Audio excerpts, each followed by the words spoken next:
My nearly adult female dad is engaged to a woman, Ruth. Ruth has an almost kindergarten-age daughter, Lacey. Their wedding is planned for January, and since Ruth and Lacey moved in with us, Dad and me, Lacey and I have been forced to share a room because it's a two-bedroomed house. Lacey has become obsessed with me. She thinks I'm the coolest person and always wants to be around me. So Ruth came up with the idea of having sibling moments during the wedding where we embrace each other as true sisters for the first time. She mentioned it to Lacey before either she or my dad mentioned it to me, so Lacey was really excited and happy, but I'm not comfortable with the idea. I don't want to hold her during a family unity ceremony. I don't want to do a special sister dance where the spotlight is on us, and I don't want to make promises I'm not sure I'd keep. Ruth has already printed out the promises and showed me what I would need to say at the wedding. It's basically, I will always answer her calls, always call her my sister from that day forward, and I will be there for her and chase away the bullies and show her how to do things. It's not that I'm opposed to us being closer at all, but I won't go out of my way to come home from college just to be there more with Lacey. I might not even stay at my dad's when I do because I don't want to share with Lacey. I already hate doing it now. I expressed that I didn't want to do those things during the wedding, and Ruth was furious. My dad was like, it would be so sweet and super cute to look back on when watching the wedding videos. Ruth was saying how excited Lacey now is and how I would crush her heart and soul and stomp on them if I refused to do it. She even claimed Lacey was saying how excited she was to have me as a sister forever and that she wanted me to be her protector. I'm not sure I'm buying that at her age she's saying all that. Ever since I said I didn't want to do those things, I've been pressured to give in. Ruth has been accusing me of rejecting Lacey and refusing to have anything to do with her. That's not what this is, but I don't love Lacey right now and I don't know that I will be playing the big sister role. It might be more like cousins because I will move out as soon as I'm 18 to get more space. But this whole thing is starting to get to me. Am I the idiot? Not the idiot. Oh wow, those weird vows Ruth wrote don't reflect any real, meaningful, naturally developing relationship. They're some imaginary fairy tale ideal, and they aren't healthy. The point is, she's made you uncomfortable and actually created a wedge in the real, thoughtful, heartfelt relationship that you've been creating with her child, all in favor of some made-up nonsense in her head. Oh, I didn't even catch the whole protector thing. That's a parental role. It's not like OP will be there to beat up the kindergarten bullies. Ruth is a massive idiot, and honestly, it's heartbreaking because her disingenuous nonsense and the imaginary idealized but entirely false picture she's created in her head is weird and more about herself than about either of the kids actually involved. Yeah, Ruth wants a built-in babysitter. She will say, but you promised you did it at my wedding in front of everyone. Ruth will want OP to stay home doing online classes because family, and Lacey doesn't want to stay with anyone else, and whatever else she can use to guilt trip OP. Better to be straightforward now. And it's wrong that at OP's age she has to share a room with a kindergartner. Your dad's fiancée and her daughter shouldn't have moved in until your dad had a house big enough that you don't need to share. Or the 5-year-old should be sharing a room with her mum and your dad. You need to talk to your dad to shut this down. Update, my bio mom is not in my life. It's why I live with my dad. I decided to move out before the wedding since I'll be turning 18 in January. I have other family. It's actually a family member I'll be moving in with when I turn 18. They know trying to get through to my dad is pointless though. I haven't graduated yet, but I'll finish high school when I leave. I already have a part-time job and will have support when I leave, so I don't drop out just to afford things. My 44 female husband, 44, lost his job nearly 2 years ago. At that point, we lived in Rhode Island for 12 years and he'd worked at the company that laid him off for nearly that long too. He had severance for 10 months at half his salary. During that time, we both searched for jobs, but the Boston, Rhode Island job market was shameful. Everybody has an MBA, PhD in Boston. Meanwhile, I have a GED while my husband has an associate's. We both tried for so long and I only got an offer for a job that paid minimum wage and was located in a sketchy part of town. I gave up and fell into a depression. My husband insisted that the East Coast is overrated and other job markets were less competitive, so he'd look there. So he found a contract to hire job in Minnesota. Obviously a cheap place, and the fact he had a job pulled me out of zombie mode. However, all of our friends are on the East Coast. But most importantly, my daughter, now a tween, is a ballet dancer and is very serious about it. Name an intensive or a competition, and she's probably participated in it, and likely placed. often at least third. The ballet scene is on the East Coast. The best studios are there as well. My daughter's dream is to dance for the New York City Ballet. I drive her an hour one way to study at a prestigious studio in Boston. Her instructor there is the best of the best. I couldn't justify moving to the middle of nowhere when my husband was doing just a 6-month contract. So my husband rented there for 6 months while we stayed in Rhode Island. Then he was hired full-time 2.5 months ago, and we began arguing because he said summer was the best time for a move. I told him to take the job but keep looking for jobs back home. He said this company took him on when he was in need, that rent in Minnesota was a third of what it is in Rhode Island, and the pay is only slightly less in his industry. There was this back and forth, and then last weekend, I took my daughter to a dance thing in New York. We missed our train back, so I booked a night at a hotel rather than scramble to get back. My husband freaked out because the school called since the cell signal was bad, so I couldn't contact the school about an absence. He was also mad about the hotel bill. He accused me of using him as a remote ATM. He demanded we make arrangements to move because this was a perfect example of how he felt he was parenting with a blindfold. I told him to calm down and that he didn't see it from anybody else's perspective. We'd be moving to a place where I know nobody. My husband doesn't understand how isolating that would be.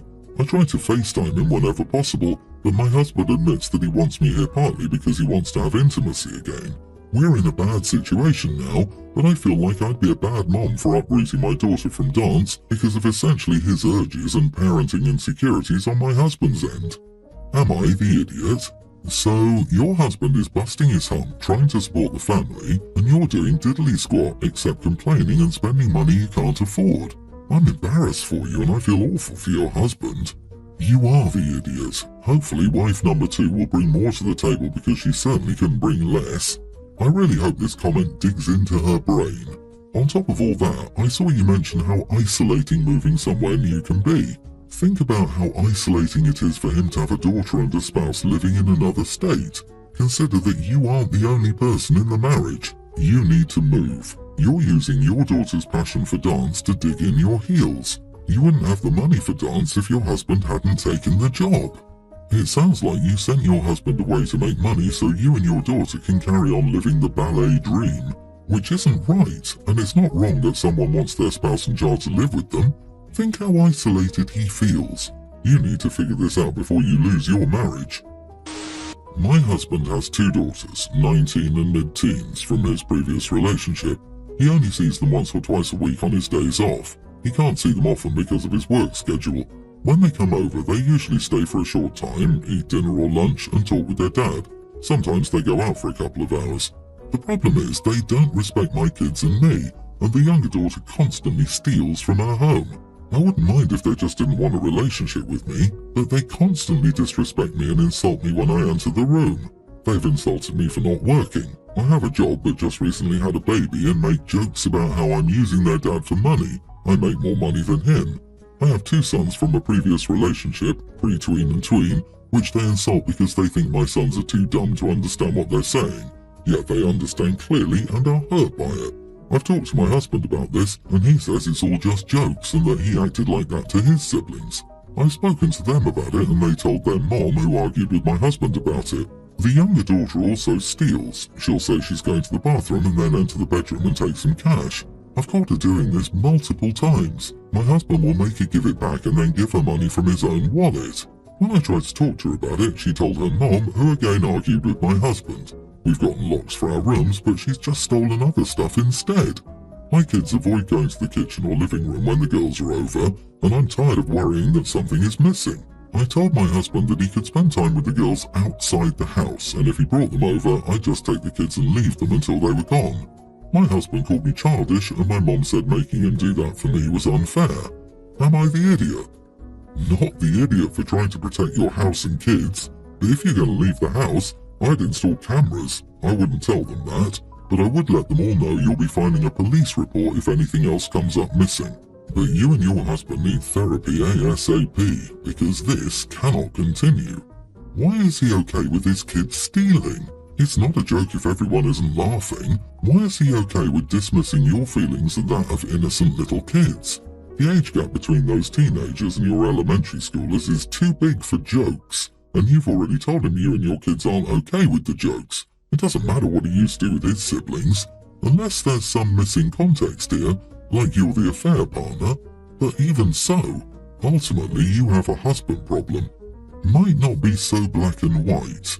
He might feel guilty that for whatever reason he only sees them a couple of times a week. The girl's actions certainly scream, "I'm angry dad remarried," and will interpret any type of siding with the OP as choosing his new family over them, no matter how ridiculous. For all we know, he's stuck between a rock and a hard place and can't figure out how to solve it yet. I, 25 female, had my first baby with my husband, 25. Our daughter is named Calla to honour my grandma. She loved calla lilies and always thought Calla would make a pretty name. My husband and I wholeheartedly agreed, and the name seemed perfect for our little girl. The choice to name her Calla instead of Elizabeth, my grandma's actual name, was controversial among my family. You see, there are pretty much only 3 or 4 names for each gender circulating within my family.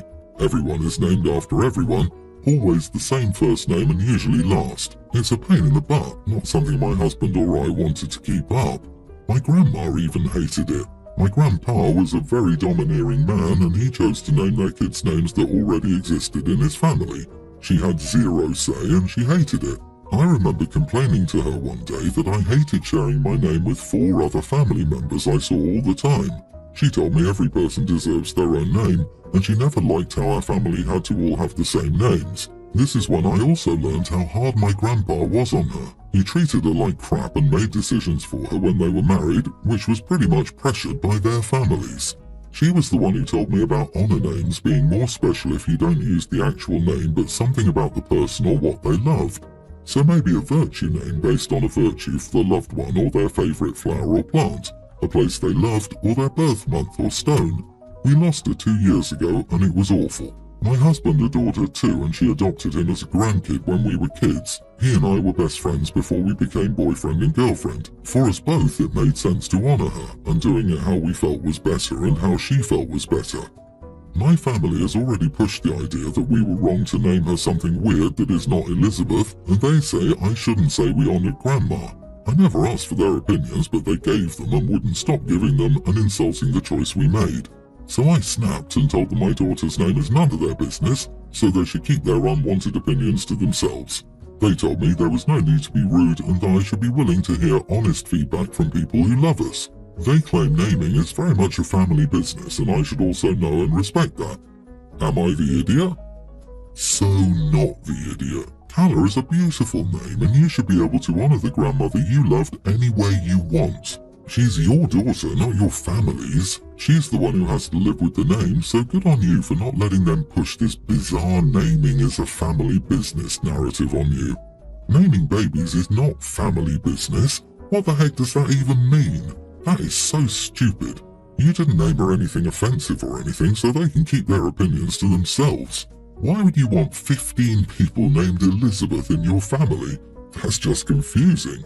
Also, usually when people are just being honest, it's their way of saying, I'm going to say something insensitive and idiotic. Your daughter's name is beautiful and a perfect tribute to your grandmother. I, male 27, started dating my girlfriend, 25, 1.5 years ago, and things are going great between us. We also live very close to each other. The only thing that sometimes bothers us is our income disparity. I make almost 3 times more than her and have intraday trading accounts, so I also earn money from them. It sometimes interferes with our relationship, but I'm always mindful of carefully treating money around her. I don't spend carelessly in front of her and I pay for the majority of our dates and all. In 2021, I bought a MacBook Pro, and after using it for almost 1.5 years, I didn't like working on it anymore, so I decided to give it to my younger sister, 18. I know it sounds snobbish, but I wanted to build a gaming PC for myself, and now the PC parts are at a low price, so I'm building a very expensive gaming PC. After booking everything online, I told my girlfriend about this and she told me how much I was spending on something when I already had an expensive laptop. I told her everything and that you can't game on a MacBook and it's a work laptop. I needed a gaming PC for me, but she kept going on and on about how unnecessary it was. Finally, after half an hour, I just told her that if it bothered her, ignore it and it was my money. I could use it however I wanted. Again, she got emotional and left. Now she's giving me the cold shoulder, which feels very complicated. Not the idiot, it's your money, and you two aren't living together. Also, if your spending habits are really something to worry about, then where's that concern when it comes to you paying for the majority of your dates? Or is she mad because that gaming PC could have been an engagement ring?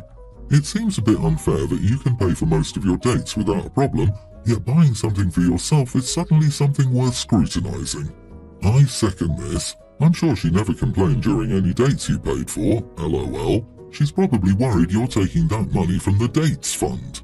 My ex was exactly like this. She was perfectly fine if I was blowing money on her butt, but would lose her damn mind if I bought something for myself. 3 guesses as to why she's an ex. I will try to give her the benefit of the doubt here. Because she doesn't make as much money, she may need help understanding what sort of after-tax income you have available. For her, she may see what you're doing as a red flag, as you're spending a large amount of money on something that she sees as a frivolous expense. This may make her concerned for her financial future if the two of you were to get married, probably something in the back of her mind. Instead of addressing that concern, you dismissed it, telling her that she has no say in what you do and how you spend your money. Also, giving away a computer worth hundreds of dollars, even if to a family, is still weird overselling it to help cover the cost of the new one.